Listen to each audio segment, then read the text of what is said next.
বৃহস্পতিবার রাতে নিজ বাড়ি থেকে গ্রেফতার হন তারাগঞ্জ ডিগ্রি কলেজের দ্বিতীয় বর্ষে পড়ুয়া মোরসালিন। শুক্রবার সকালে তাকে নিয়ে অভিযানে যায় রংপুর পুলিশের এসপি সহ অন্যান্য শীর্ষ কর্মকর্তারা। পরে নিহত যোগেশের বাড়ি থেকে উদ্ধার করা হয় একটি দা আর ডুবুরি দল পুকুর থেকে উদ্ধার করে কুড়ালের হাতল।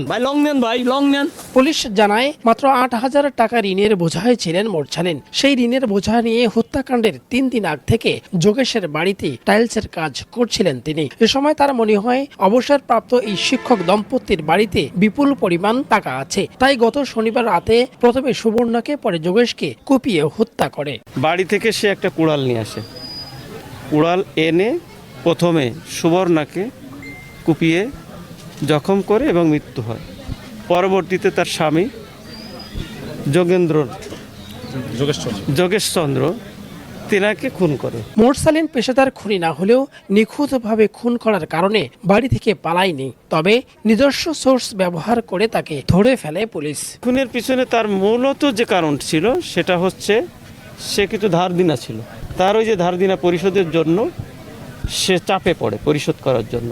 তো তা কোনো উপায়ন্তর না পেয়ে তখন তার বাড়িতে থাকা ওই কুড়ালটা, যে কুড়ালটা দিয়ে হত্যা করা হয়েছে, সেই কুড়ালটা নিয়ে সেই কাজটা করে। মামলার বাদী ও নিহতের ছেলে র্যাবের কর্মকর্তা শোভেনচন্দ্র রায় গ্রেফতারের ঘটনায় সন্তুষ্টি প্রকাশ করেন।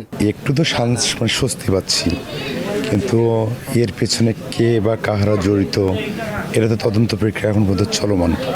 হ্যাঁ, যেহেতু আমার সিনিয়র স্যাররা আছে, তদন্তর কাজ এখনো তো শেষ হয় নাই, তদন্ত চলুক, শেষ পর্যন্ত কি রেজাল্ট আসে। রোববার তারাগঞ্জের পূর্ব রহিমাপুর নিজ বাড়িতে খুন হন বীর মুক্তিযোদ্ধা যোগেশ চন্দ্র রায় ও তার স্ত্রী সুবর্ণা রায়।